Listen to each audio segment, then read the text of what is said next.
ભગવાનની મંગલમયી કથા સંભળાવી. હે મુનિઓ, તમે બહુ સરસ પ્રશ્ન કર્યા.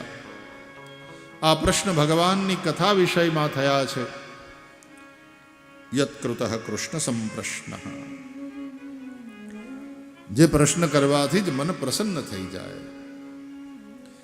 હે મુનિઓ, મનુષ્યનો પરમ ધર્મ એ જ છે જેનું આચરણ કરતા ભગવાનમાં ભક્તિ થાય. ધર્માચરણ કરો ને ભગવાનમાં ભક્તિ ન થઈ તો પેટ ભરીને ખાધું ને તૃપ્તિ ન થઈ.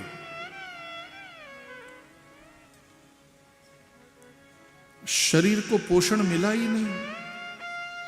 वो कुछ लोग कहते हैं ना कि हम खाते तो बहुत है, हमारी खुराक हमारा आहार वो कम नहीं है, लेकिन पता नहीं खाया पिया लगता नहीं है. हिंदी भाषीओ आવું बोले કે ખાયા पिया लगता, ખાધેલાનું લોહી થતું નથી, પાણી થઈ જાય. એમ ધર્માચરણ કરો અને જો ભગવાનમાં ભક્તિ ન થઈ, શ્રમ એવ હિ કેવલમ, ભગવાનમાં ભક્તિ કરાવે એ જ ખરો ધર્મ. અને એ ભક્તિ થકી ભગવાન અવતરિત થાય છે. શાસ્ત્રોનો સાર શું? શાસ્ત્રો શું બતાવે? ધર્મ. ધર્મનો સાર શું? ભક્તિ. એ જ શ્રેય કરનારી છે, કલ્યાણ કરનારી છે. એની પ્રાપ્તિનું સાધન તે ધર્મ. દાન, વ્રત, જપો, હોમ, તપસ્વાધ્યાય સંયમૈ શ્રેયોભિર વિવિધૈશ્ચાન્યૈ કૃષ્ણે ભક્તિર્હિ સાધ્યતે. આ બધા શ્રેયના સાધન છે. અને સાધ્ય શું? ભગવાનની ભક્તિ. દાન કરો, વ્રત કરો, હોમ કરો, જપ કરો, તપ કરો, આ બધા શ્રેયના સાધન છે. આ બધું ધર્મરૂપ છે. અને એ શ્રેય એટલે કે ભક્તિ. કૃષ્ણે ભક્તિર્હિ સાધ્યતે. ત્યારે ભગવાનના અવતારનું પ્રયોજન શું? કે ભક્તિને લઈને જ ભગવાન અવતરિત થાય છે. જ્ઞાનીઓ માટે બ્રહ્મ થોડો અવતરે. બ્રહ્મ આવીને દર્શન પણ ન દે. એટલે જ્ઞાની એને બ્રહ્મ સાક્ષાત્કાર એટલે બ્રહ્મથી પોતાનો આત્મા અભિન્ન છે, હું એ જ છું, આવો અનુભવ, એ જ બ્રહ્મ સાક્ષાત્કાર. બ્રહ્મૈવાહમ. પણ ભક્તને તો દર્શન કરવાની ઈચ્છા છે, એટલે ભક્ત માટે ભગવાન અવતાર લે છે. બ્રહ્માનંદજી કહે છે, ભક્ત હેતુ હરિરૂપ બનાયા. ભગવાન ભક્તોને માટે આવે છે. રામચરિતમાનસમાં પણ ભગત ભૂમિ ભૂ સુર સુર વિસુર હિત લાગી કૃપાલ કરત ચરિત ધરી મનુજ તનુ સુનત મિટી જગ જાલ. ભક્તોને માટે આવે, ભૂમિને માટે આવે, ભૂસુર બ્રાહ્મણોને માટે આવે, સુરભી ગાયોને માટે થઈને આવે. ભગત ભૂમિ ભૂસુર સુરભી ઓર સુર દેવતાઓના કામને કરવા માટે થઈને ભગવાન આવે. અવતાર. આવા 24 અવતાર થયા એની કથા છે શ્રીમદ ભાગવતમાં. પ્રથમ અવતારે ભગવાન સનતકુમાર બન્યા, બ્રહ્મચર્યનું પાલન કર્યું. બીજા અવતારે ભગવાન વરાહ બન્યા, પૃથ્વીને જળમાંથી બહાર કાઢી. જે પૃથ્વી ઉપર મનુ અને શત્રુપાનું ગાર્હસ્થ્ય જીવન શરૂ થયું અને માનવ સૃષ્ટિ એની શરૂઆત થઈ. ત્રીજો અવતાર દેવર્ષિ નારદનો, એ વાનપ્રસ્થીઓને માટે વિષ્ણુ સંબંધી તંત્રનો ઉપદેશ દેવર્ષિ નારદે કર્યો. નારદ પાંચરાત્ર અને એની અંદર કઈ રીતે ભગવાનની આરાધના કરવી, અર્ચના કરવી, આદિ બધું માર્ગદર્શન. નારદજી ભક્તિ માર્ગના આચાર્ય કહેવાય છે. ચોથો અવતાર તે નરનારાયણનો, અને સંન્યાસીઓ માટે, એટલે સંન્યાસીઓ નરનારાયણને ભજે, એની આરાધના કરે. નરનારાયણ ભગવાન તપસ્યા કરે છે. બદ્રિક આશ્રમમાં ભગવાન નરનારાયણ તપસ્યામાં લીન છે. સંન્યાસ એટલે સમ્યક ન્યાસ એટલે ત્યાગ. એટલે ત્યાગ તો કરવાનો, પણ ત્યાગ નહીં પછી ભૂલી જવાનો. જો ત્યાગ યાદ રહે ને તો એનો ત્યાગ એ યાદ રહે. છોડ્યું એ યાદ રાખો તો હું છોડ્યું એ યાદ રહે. એટલે પછી ત્યાગનો ત્યાગ, એનું નામ સંન્યાસ. એટલા માટે તો ગોત્ર બદલાઈ જાય, નામ બદલાઈ જાય, પછી ઘર સાથે પરિવાર હારે કોઈ નાતો નહીં. ઘણી વાર તો માણસ પ્રદેશ છોડીને જ વયો જાય, હાવ અજાણ્યા પ્રદેશમાં ઉતરી જાય, બિલકુલ નિતાંત અકેલા. બધું જ છોડી, જરૂર પૂરતા કપડા. એ સંન્યાસી વધારે પુસ્તકો સાથે નહીં, કમંડલ, જ્યાં ભિક્ષા મળી જાય લઈ લેવાની. એ પાછું સ્વાદ રહિત ભોજન કરી પેટ ભરી લેવા. બાકી તપસ્યામાં રથ. ભગવાન નરનારાયણનો આ ચોથો અવતાર સંન્યાસીઓના આરાધ્ય તરીકે છે. પાંચમો અવતાર ભગવાનનો થયો એ કપિલ અવતાર. સાંખ્ય શાસ્ત્રનો ઉપદેશ કર્યો. ષડ દર્શન છે આપણે ત્યાં, એમાં સાંખ્ય દર્શન એને મોટા ભાગના સૌથી પ્રાચીન દર્શન માને છે. એના આચાર્ય છે કપિલ ભગવાન. પાંચમો અવતાર. છઠ્ઠો અવતાર દત્ત અવધૂત, દત્ત દિગંબર. અત્રિ અનસુયાને ત્યાં ભગવાન દત્ત પ્રગટ થયા. એમણે પ્રહલાદને, અલર્કને, યદુને જ્ઞાનોપદેશ કર્યો. સાતમો અવતાર યજ્ઞાવતાર. રુચિ ઋષિને ત્યાં ભગવાન આકુતિ માતાથી યજ્ઞ સ્વરૂપ પ્રભુ પ્રગટ થયા. ગૃહસ્થોને યજ્ઞ કરવાનું કહ્યું. આઠમો અવતાર તે ઋષભદેવનો. યજ્ઞાવતાર એટલે કર્મ માર્ગ, પણ ઋષભદેવ જે જૈનોમાં પ્રથમ તીર્થંકર ગણાયા એ નિવૃત્તિ માર્ગ છે.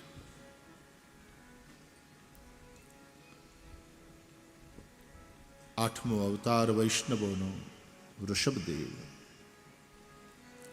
કેસરિયાજી છે ને, અમદાવાદથી આપણે નાથ દ્વારા જઈએ, કેસરિયાજી અથવા ઋષભદેવ વૈષ્ણવોનો આઠમો અવતાર છે. જૈનોમાં પ્રથમ તીર્થંકર છે, એટલે વૈષ્ણવો અને જૈનો બધા ત્યાં પૂજા કરે. ભગવાન ઋષભદેવ આઠમો અવતાર ભાગવતના અનુસાર.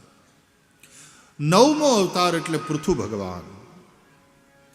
રાજાના ધર્મ શું તે ભગવાન પૃથુએ સમજાવ્યું.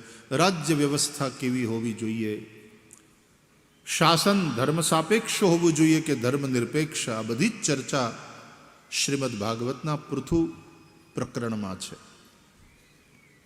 અવતાર તે મત્સ્ય નારાયણ. 11મો કૂર્મ અવતાર. 12મો ધન્વંતરી અવતાર. 13મો મોહિની અવતાર. આ બધા સમુદ્ર મંથનના સમય થયા. ભગવાન મોહિનીએ દૈત્યોને છેતરીને દેવોને અમૃત પાયું.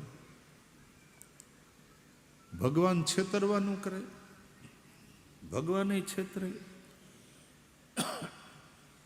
એ તો ગોપીઓ કહે છે કે અમને છેતરી ગયો કાળિયો ઠાકર.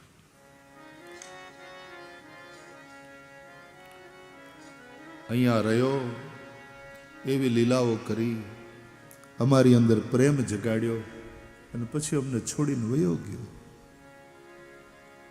છેતરી ગયો.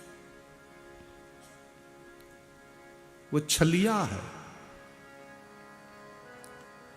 हमसे छल किया. અને ભગવાને મોહિની રૂપ બનાવી દૈત્યો સાથે છલ કર્યું, દૈત્યોને છેતર્યા અને દેવોને અમૃત પાયું. ભગવાનનું આ છેતરવું એ જગતને માટે કલ્યાણકારી છે. જગતનું જેમાં કલ્યાણ થતું હોય, આપણો કોઈ સ્વાર્થ ન હોય, એ રીતે કોઈને છેતરવું જે કલ્યાણકારી હોય. ભગવાન કહે છે છલમ છલયતામસ્મી, આવી રીતના છલ કરનારાઓનું જે છલ છે એ હું છું.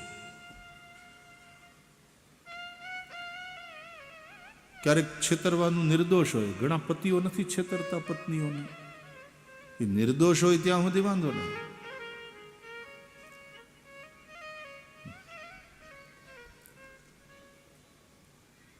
इसलिए भगवान को भक्त लोग छलिया कह करके भी पुकारते. मोहिनी रूप बनाव्યું. 13મો અવતાર. 14મો અવતાર એટલે નરસિંહ. ચતુર્દશમ નારસિંહમ. ભક્ત પ્રહલાદની રક્ષા કરવા માટે ભગવાન થાંભલો ફાડી નરસિંહના રૂપે પ્રગટ થયા અને હિરણ્યકશિપુનો ઉદ્ધાર કર્યો, ભક્ત પ્રહલાદની રક્ષા કરી. પંચદશમ વામનકમ. 15મો અવતાર વામન ભગવાન. બલિરાજાના યજ્ઞમાં પધાર્યા. 3 ડગલા પૃથ્વી માગી, 2 ડગલામાં બલિનું બધું લઈ લીધું, 3જા ડગલામાં બલિને લઈ લીધા. 16મા અવતારે અધર્મી શાસકોને રાજાઓને જોઈ અને ભગવાન આવેશાવતાર પરશુરામ પ્રગટ થયા. એમણે અધર્મી રાજાઓને દંડ દીધો, ભૂમિને નક્ષત્રી કરી. વિપુલ બાર મહિદેવ નિધિની. આ ભગવાનનો આવેશાવતાર છે. પરશુરામ ચિરંજીવ છે. અશ્વત્થામા, બલિ, વ્યાસ, હનુમાનશ્ચ વિભીષણ, કૃપ, પરશુરામશ્ચ સપ્તૈતે ચિરજીવિન. એનો અર્થ એ છે પરશુરામ એટલે બગડેલી શાસન વ્યવસ્થાને જોઈને સજ્જન પુરુષોનો જે આક્રોશ ઊભો થાય, સંગઠિત સજ્જનોનો આક્રોશ, એ પછી આવા શાસકોને દંડ આપે.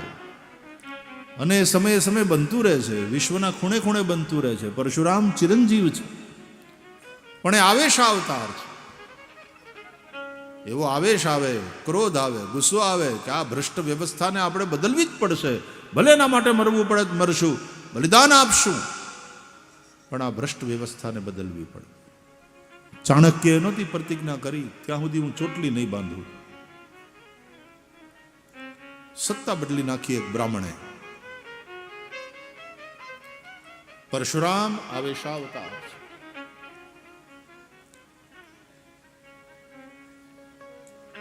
સત્તરમો અવતાર એટલે વ્યાસ અવતાર. શું કામ માણસો ખોટું કરે છે કે શું કરવું જોઈએ એની એને ખબર નથી. એટલે શું કરવું જોઈએ, શું ન કરાય, આનું લોકોને જ્ઞાન થાય, ભાન થાય, એ માટે થઈને વ્યાસજી આટલા બધા ગ્રંથો લખ્યા. જ્ઞાનાવતાર છે ભગવાનનો આ વ્યાસ અવતાર. પણ આ શાસ્ત્રો મુજબ જીવી બતાવવું જોઈએ, જેથી કરીને ક્યાંક મિસાલ પેશ થાય, કંઈક દ્રષ્ટાંત રૂપ કોઈ વ્યક્તિ, જો આને જુઓ, જો આમાં જે કંઈ લખ્યું છે એ પ્રમાણે આ જીવે છે કે નહીં, એમ લોકો દ્રષ્ટાંત દઈ શકે, દાખલો દઈ શકે, એટલા માટે ભગવાને અવતાર લીધો. એ રામ અવતાર 18મો, જે સાક્ષાત ધર્મની મૂર્તિ છે. રામો વિગ્રહવાન ધર્મ. 19મો અવતાર એ બલભદ્ર અને શ્રી કૃષ્ણ રૂપે, કે ધર્મની સંપૂર્ણ મર્યાદા સાથે જીવતા જીવતા પણ આનંદ અને ઉત્સવમય જીવન કેવી રીતે જીવાય એ કૃષ્ણ પરમાત્માએ સમજાવ્યું. તો બલદાવ અને શ્રી કૃષ્ણ 19મો અવતાર. 21મો બુદ્ધ, 22મો કલ્કી એ થશે એવું આમાં લખ્યું છે. અને આપણા માટે અત્યારે બુદ્ધ થઈ ગયા, કલ્કી હવે થશે. એટલે આપણે કલ્કીની રાહ જોવાની રહી. આપણે હજી એક અવતારની રાહ જોવાની છે. રાહ જોતા જોતા જોતા ઘણાની ધીરજ ખૂટે ને તો એ પોતે જ કલ્કી થઈ જાય. બોલો કે તમે જેની વાટ જુઓ છો તે અમે પોતે, આવી ગયા છે, પોતે ભગવાન બની જાય. એટલા માટે પછી જે પાખંડ ચાલુ થાય ને, એટલે કવિ છોટમે એના ઉપર પ્રહાર કર્યો કે પ્રભુનું નામ ધરીને કે છે હું છું ઈશ્વર આપે, એક રોમ તૂટે ના એનાથી, એક રોમ તૂટે ના એનાથી, પછી દુઃખ કોનાઈ કાપે પૃથ્વી, પાખંડે ખાધી સત્યની શોધ નથી લાગી. આ પૃથ્વી પાખંડે ખાધી સત્યની શોધ નથી લાગી. પછી એવા બધા ભગવાનો જેલમાં પડ્યા હોય, વેદ શાસ્ત્રની વાત ન જાણે અને કહે કે અમે મોટા જ્ઞાની.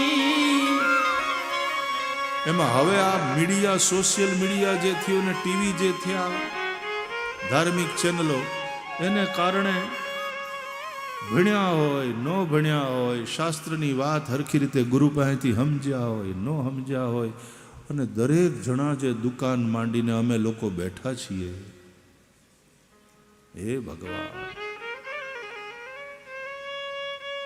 એમાં એક તો વળી મારી નજરે ચડ્યા હતા મહાનુભાવ, એ આ ગીતા ને ભાગવતના અંતે એના બધાના શ્લોકોના આમ ટાંકી ટાંકી એના અર્થ કરીને સમજાવે, પોતાની રીતના અર્થો કરે, હાવ પોતાની રીતના. ભોગ લાગ્યા કે આ શાસ્ત્રો, આ ગ્રંથો એને પનારે પડ્યા, કઈ ખાવ જુદું જ.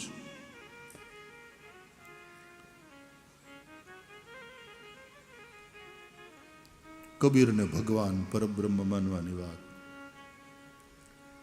અરે કબીરદાસજી પોતે પાખંડના એટલા વિરોધી હોત ને તો એને થપ્પડ મારી હોત પેલી, એ ચૂપ થા. કબીરદાસજી કી ક્યા બાત. જે પાખંડ ઉપર કબીરદાસજીએ પ્રહાર કર્યા છે, એવા એવા અર્થો કરે. વેદ શાસ્ત્રની વાત ન જાણે કહે કે અમે મોટા જ્ઞાની. એ શંકરાચાર્યને અજ્ઞાની સાબિત કરવા ઉપર ઉતરી આવ્યા છે મહાનુભાવ. જેલમાં પડ્યા છે અત્યારે. વેદ શાસ્ત્રની વાત ન જાણે કહે કે અમે મોટા જ્ઞાની. કહે છોટમ આવા ઢોંગી ગુરુથી, કહે છોટમ એવા દંભી ગુરુથી, ધર્મની થઈ છે હાની પૃથ્વી, પાખંડે ખાધી સત્યની શોધ નથી લાવી. આ પૃથ્વી પાખંડે ખાધી સત્યની શોધ નથી લાવી. સત્યની શોધ નથી લાવી. સત્યની શોધ નથી લાવી. એમાં અટાણે દયા ખાવા જેવું હોય તો ભારતની ગભરું, ભોળી, ભાવુક, ભક્તિવાળી, શ્રદ્ધાળુ જનતાની દયા ખાવા જેવું છે. એવું ચાલુ થયું છે કે એમાં સત્યની શોધ નથી લાવી. ધર્મની જે મકાનને ઉધાઈ લાગે ને, એ બહુ ખતરનાક. એમ ધર્મની ઇમારતને પણ આ પાખંડની ઉધઈ લાગે. ધર્મને માટે પાખંડ ઉધઈ જેવો બહુ ખતરનાક, ધર્મને બહુ નુકસાન કરે. અધર્મ જેટલું નુકસાન નથી કરતો એટલું આ પાખંડ રૂપી ઉધઈ એ નુકસાન કરે છે ધર્મ. પૃથ્વી પાખંડે ખાધી, દેખાઈ જાય એમાં પાખંડ પૃથ્વીને, ધર્મને ખાય. પૃથ્વી પાખંડે ખાધી, સત્યની શોધ નથી લાધી. એમાં અખા જેવા કવિઓ પછી થાય, એણે આ પાખંડ ઉપર બહુ પ્રહાર કર્યો. ભોજા ભગતના ચાબખા,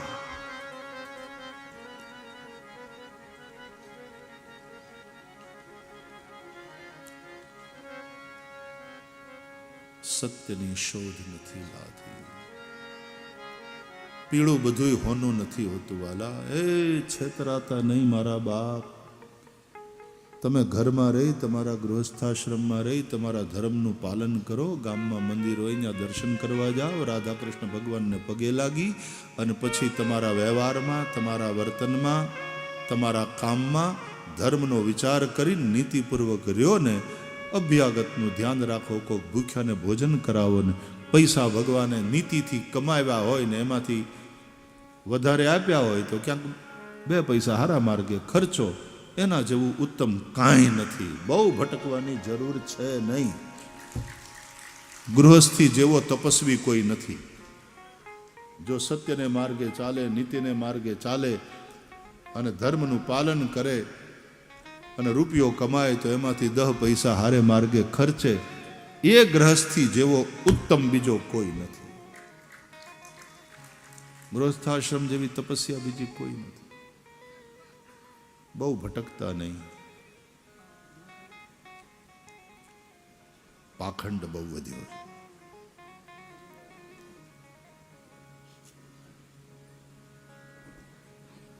ભગવાન બુદ્ધના વિશે પણ ભાગવતમાં જે રીતે લખ્યું છે એ જુદી રીતે લખ્યું.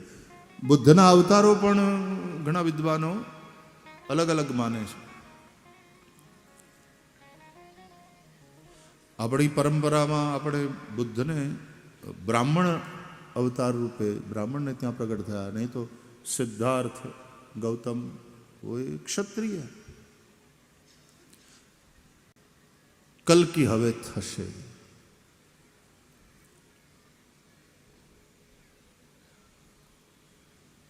એટલે હજી એક અવતાર થવાનો, અને એ કલ્કી આવી જાય પછી વાત પૂરી. એ લાસ્ટ તો કે ના, એવું નથી. ભાગવત કહે છે અવતારા યસંખ્યેયા. અવતાર અસંખ્ય છે. એટલે કોઈ લાસ્ટ અવતાર જેવી વાત સનાતન ધર્મમાં નથી. મુસલમાન ભાઈઓ એમ માને છે કે મોહમ્મદ પૈગંબર સાહેબ એ છેલ્લા પૈગંબર છે, હવે આના પછી કોઈ પૈગંબર નહીં આવે. આવી ઇસ્લામની માન્યતા છે.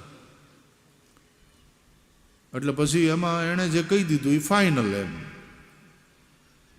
એટલે ત્યાં કન્ફ્યુઝન નથી. એ વાત સાચી અને સારી છે, પણ બદલવાય તૈયાર નથી. હવે કોઈ પરિવર્તન માટે તૈયાર નથી. એ પાછી ગડબડવાળી વાત છે. જ્યારે સનાતન ધર્મની એ ટકી રહ્યો છે એનું કારણ કે સમય પ્રમાણે જે પરિવર્તન જરૂરી લાગે એ કોઈને કોઈ ઓલિયા પુરુષ આવી અને એ પરિવર્તન કરતા હોય છે, એનો રસ્તો બતાવતા હોય. ગૌતમ બુદ્ધે આવીને એક પરિવર્તન કર્યું, એક રસ્તો બતાવ્યો.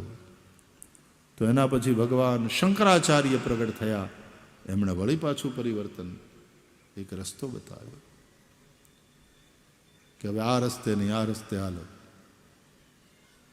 આ રસ્તો તો કે ચોમાહામાં ધોવાઈ ગયો છે, અહીંથી થોડું લાંબુ પડશે 10 કિલોમીટર, પણ આ રસ્તો સારો છે.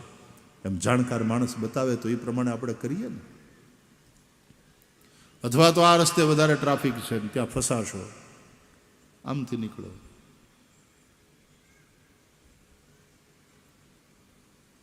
એ જીપીએસ એ પણ આપણને બતાવે તો આપણે એનું માનીને ચાલીએ છીએ. તો પરિવર્તન માટે સનાતન ધર્મ હંમેશા તૈયાર રહ્યો છે અને પરિવર્તન અપનાવ્યું પણ છે સમયે. અને એટલા માટે સનાતન ધર્મમાં જડતા નથી આવી. આ સનાતન ધર્મની બ્યુટી છે, આ સનાતન ધર્મની વિશિષ્ટતા છે. So there is nothing like last incarnation in Sanatan Dharma. આ છેલ્લો અવતાર એવી વાત સનાતન ધર્મમાં નથી. અને સનાતન ધર્મમાંથી જ ઘણા લોકો તો અવતારને જ માનતા નથી. વેદાંતની દ્રષ્ટિએ અવતારની વાત જ નથી. તો ઘણા લોકો વેદાંતીઓ પણ નથી માનતા.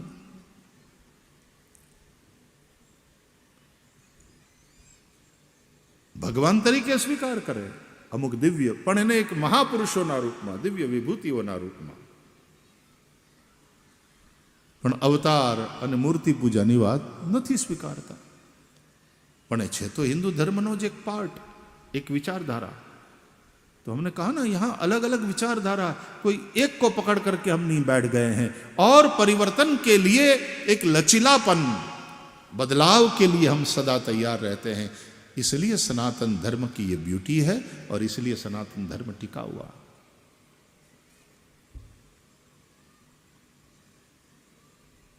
हजी बीजा बे अवतारनी વાત, આ 22 થયા.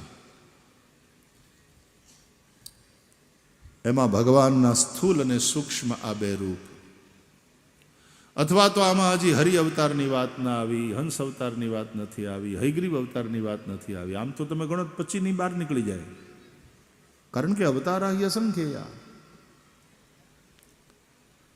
આ અવતારની કથા જેમાં છે તે શ્રીમદ ભાગવત. એની રચના ભગવાન વેદવ્યાસે કરી, પોતાના દીકરા શુકદેવને ભણાવ્યું. શુકદેવજી આ કથા સુતજી કહે છે, ગંગાના કિનારે રાજા પરીક્ષિતને સંભળાવી. અને એ વખતે પરીક્ષિત મહારાજની સાથે બીજા અનેક લોકો ત્યાં બેઠા હતા અને સાંભળતા હતા. એમાં હું પણ હતો, આ જીવ પણ ત્યાં હતો, અને મેં મારી હગ્ગી આંખે એ દ્રશ્ય જોયું છે, મેં મારા હગ્ગે કાને એ કથા સાંભળી છે. અને હે ઋષિઓ, એ જ કથા હવે હું નિમિત્ત બની અને તમને સંભળાવી રહ્યો છું. આટલું જ આ કહ્યું. ઓહો હો હો હો, સુતજી ધન્ય છો તમે, તમે ત્યાં હતા, તમે એ દ્રશ્ય જોયું છે, તમે સ્વયં ખુદ સુખદેવજીના મુખે આ કથા સાંભળી છે, ધન્ય છો તમે. અને તમારા જેવા કથાકારને અમે સાંભળી રહ્યા છીએ, અમે ધન્ય છીએ. સૂત સૂત મહાભાગ વદનો વદતાંબર, હે વક્તા શ્રેષ્ઠ સૂત, હે મહાભાગ્યશાળી, તમે અમને કહો કે વ્યાસજી આ કથાની રચના કરી એમ તમે કીધું, તો ક્યારે, ક્યાં, કોની પ્રેરણાથી અને કયા પ્રયોજનથી? તમે એમ બોલ્યા કે વ્યાસજી આ ભાગવતની રચના કર્યા પછી પોતાના દીકરા શુકદેવને ભણાવ્યું. શુકદેવ બ્રહ્મજ્ઞાની, બ્રહ્મદ્રષ્ટા મહાપુરુષ. હવે એણે કંઈ ભણવાનું, કંઈ શીખવાનું બાકી નથી રહેતું, તોય ભણ્યા કેમ? તમે એમ કહ્યું કે ગંગા કિનારે અનશન વ્રત લઈ બેઠેલા રાજા પરીક્ષિતને શુકદેવે આ કથા સંભળાવી. યુવાન ઉંમરમાં, નાની ઉંમરમાં રાજકાજ છોડી, રાજસત્તાનો ત્યાગ કરી, અન્ન જળનો ત્યાગ કરી અને ગંગાને કિનારે કથા સાંભળવા રાજા પરીક્ષિત કેમ બેઠા? એવું તે શું થયું? આ બધી વાત અમારે સાંભળવી, અમને કહો. આ પ્રશ્નના જવાબમાં પછી સુત મહારાજ આગળની કથા સંભળાવે છે. શુકદેવજી મહારાજ પધારશે અને શુકદેવજી એવી કથા સંભળાવશે કે રાજા પરીક્ષિતના જીવનમાં પરમાત્માનું પ્રાગટ્ય થઈ જશે. આપણા સૌના જીવનમાં પણ પ્રભુનું પ્રાગટ્ય થાય.